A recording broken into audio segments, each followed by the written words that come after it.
हम शुरू से कह रहे थे कि बिहार का जंगल राज समाप्त हो, यह स्वयं बिहार की जनता चाहती है।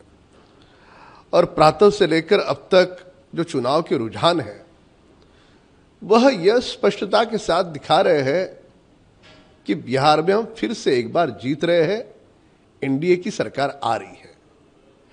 आदरणीय मोदी जी का नेतृत्व और उसके कारण समूचे देश में जिस प्रकार का एक विकास का माहौल है और साथ साथ में पूरे विश्व भर में भारत की जो छवि, विश्व गुरु करके भारत को धीरे धीरे सारा विश्व स्वीकार कर रहा है, कई सारे बिंदु हैं।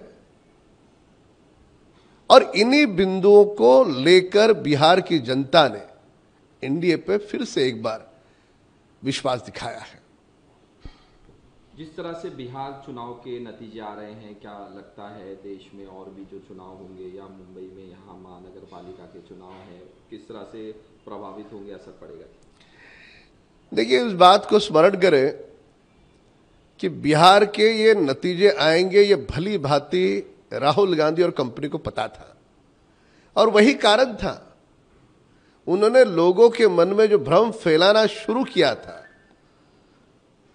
ईवीएम मशीन हो, मतदाता सूची हो, वोट चोरी हो, ये सारा जो भ्रम है, ये चुनाव हारने के बाद लोगों के सामने जाकर के क्या बोले, उसकी वो तैयारियां थी।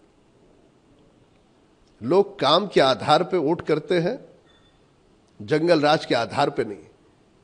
गौ माता है, तुम गाय का खाना, उसका चारा भी तुम लूट लोगे। तुम्हारा घर का ड्राइवर, तुम्हारा घर का चपरासी, वो विधायक सांसद बनेगा। लालू यादव और परिवार ने केवल और केवल अपने परिवार का छोड़ करके सोचा किसका? बिहार के पिछड़ेपन का यदि कोई कारण होगा तो लालू यादव और उनका परिवार है। और वही कारण है कि जो रुझान दिख रहे हैं वो एनडीए को इस कारण है, यहां किसी परिवार की उन्नति नहीं करनी, बिहार की करनी। यहाँ हर्षवर्धन सकपाल हैं, उनका बयान आ रहा है कि हम एमएनएस और एमआईएम के साथ नहीं जाएंगे, गठबंधन नहीं करेंगे बीएमसी चुनाव में।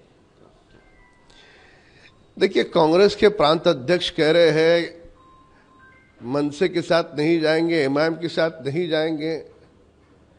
आपको जिसके साथ जाना है उसके साथ जाओ। आपके माथे में पराजय का तिलक जरूर लगना है।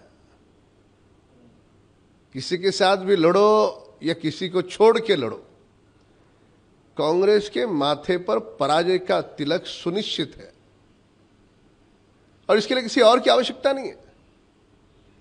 इनके अपने नेता इनको डूब ले रहे। भारतीय जनता पार्टी, हमारे जो साथी दल है, उनके साथ हम चुनाव लड़ रहे हैं। और मुंबई महापालिका हो या पूरे महाराष्ट्र में 29 महानगर पालिका है, स्थानीय चुनाव है, हर चुनाव में मजबूती के साथ भारतीय जनता पार्टी एक नंबर का दल होगा और सब जगह पे काम के आधार पर हमारा ध्वज लहराएगा।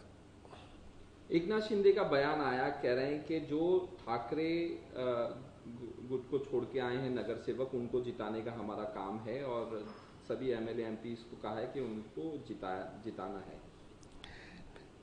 श्रीमान उद्धव ठाकरे जी को छोड़ के आए, ये अतीत था। जो अब आए हैं वो असली हिंदुत्व की शिवसेना में आए हैं और हम साथ में चुनाव लड़ रहे हैं। तो वो यदि चुनाव लड़ते तो उनको जिताना ये हमारे सभी साथी दलों की भी जिम्मेदारी है और हम भाई भाई की तरह चुनाव लड़ रहे हैं।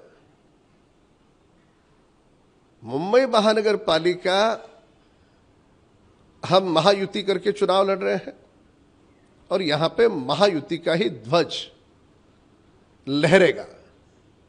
क्या किया था श्रीमान उद्धव ठाकरे जी ने?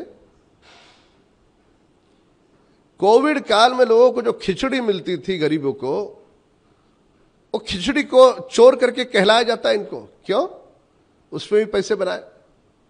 रेमडेसिविर दवा जिसके कारण लोगों की जान बच रही थी, वह उसमें भी पैसे बनाए। दवा चोर कहते हैं इनको। मुंबई में केवल मात्र 2000 किलोमीटर की सड़कें हैं। 30 वर्षों के अंतराल में ये सड़कें, ये सीमेंट कंक्रीट की इन्होंने जानबूझ करके इसलिए नहीं बनाई कि वो बनाने के बाद टेंडर कौन सा निकाले, और टेंडर ही नहीं निकलेगा तो पैसे कहां से खाए। इसके लिए जानबूझ करके उद्धव ठाकरे जी ने वो सड़कें डांबर की बनाई। पहली बार हुआ है अब हमने सारी सड़कें हम सीमेंट कंक्रीट की कर रहे हैं, कोई नए टेंडर की आवश्यकता नहीं। एक बार बन गया, 50 वर्ष देखने की आवश्यकता नहीं। उद्धव ठाकरे जी का ये जो कुकर्म है, मुंबई के लोगों के साथ जो धोखाधड़ी है, इस वाले चुनाव में उनको इसका भुगतान देना होगा। बीएमसी चुनाव में कहा जा रहा है बीजेपी की तरफ से कि वो सब में बड़ी पार्टी बन के आएगी, 100 सीटें से ज्यादा जीतेंगी, 150 सीटों पे लड़ने की तैयारी हो रही है। कल मीटिंग भी, बाकी सब चीजें क्या कहें? देखो, यदि आपको स्मरण होगा तो इसके पूर्व जब मुंबई महानगर पालिका के पार्षद के लिए चुनाव हुए तो उस वक्त हमारी संख्या बल था 82 और उद्धव ठाकरे जी का संख्या बल था 84, केवल मात्र 2 का अंतर। अब उद्धव ठाकरे कहां पर है? हाथ की उंगलियां भी कब गिर जाएगी, बिल्कुल समाप्त हो चुके हैं। तो इस कारण भारतीय जनता पार्टी का कर्मठ कार्यकर्ता,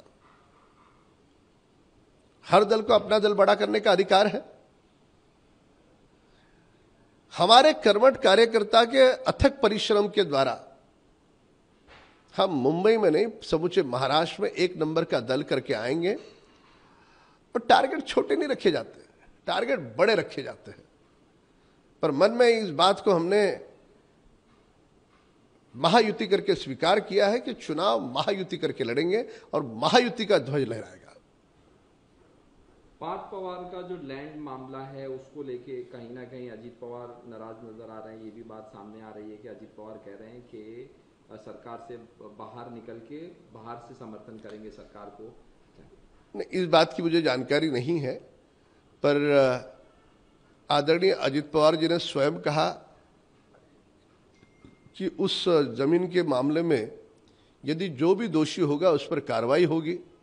सरकार हमारी है, अगर उस मामले को हम दबाना चाहते तो एफआईआर क्यों करते? एक आईएएस अफसर को क्यों रखते जो उसकी जांच करेगा, खंगालेगा सारे मामले को? क्यों करते हम? ये आदरणीय देवेंद्र फडणवीस जी की पारदर्शिता के साथ काम करने वाली सरकार है। हम किसी को भी नहीं बख्शेंगे, ये पहले ही कह चुके हैं। और रहा सवाल, अजित पवार जी ने स्वयं ये कहा है, इसलिए जो बातें सामने आ रही है उस बातों में कोई तथ्य नहीं है। हम तीनों दल मजबूती के साथ सरकार चला रहे हैं और अजित पवार जी का भी उतना ही इस सारे कामों में, विकास के कामों में उतना ही उनका भी योगदान है। ये फिजूल की बातें हैं। पार्थ पवार मामला या वो जो जमीन का मामला है, जब वो सारा डील ही कैंसिल हुआ तो बचा कहां? वो मामला समाप्त हो चुका है।